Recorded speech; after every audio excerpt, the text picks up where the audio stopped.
دوستوں اور عزیزوں، ہم جب بھی گناہ کرتے ہیں تو سمجھ لیں کہ ہم اس وقت اپنے جسم کے اوپر نجاست مل رہے ہوتے ہیں۔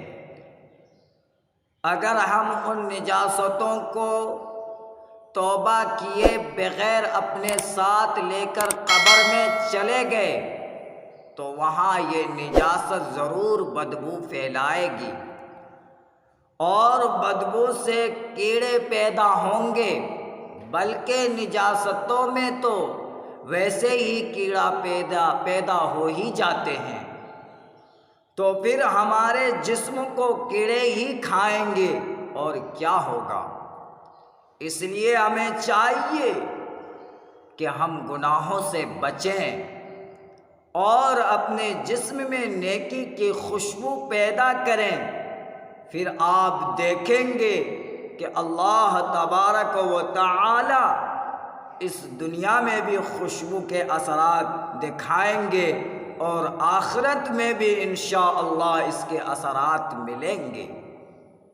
تاہم یہ بات مسلمہ حقیقت کی حیثیت رکھتی ہے کہ جب تک ہم اپنے دل سے گناہوں کا میل کچیل نہیں اتاریں گے، اس وقت تک ہمیں اللہ جل شانہ کا وصل نصیب نہیں ہو سکے گا۔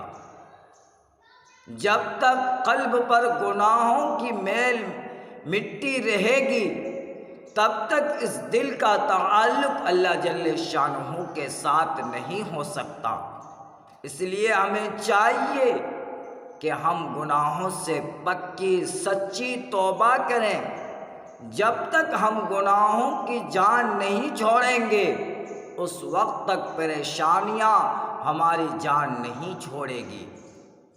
یاد رکھنا چاہیے، اگر ہم گناہ کریں گے تو گناہوں کے اثرات سے نہیں بچ سکیں گے۔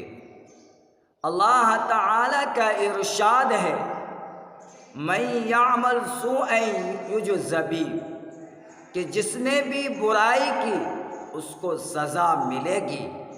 اس میں کوئی استثناء نہیں ہے کہ طالب علموں کو چھوڑ دیا جائے گا، یا علماء کو چھوڑ دیا جائے گا، یا صوفیوں کو چھوڑ دیا جائے گا، نہیں، بلکہ ضرور اثرات پڑیں گے۔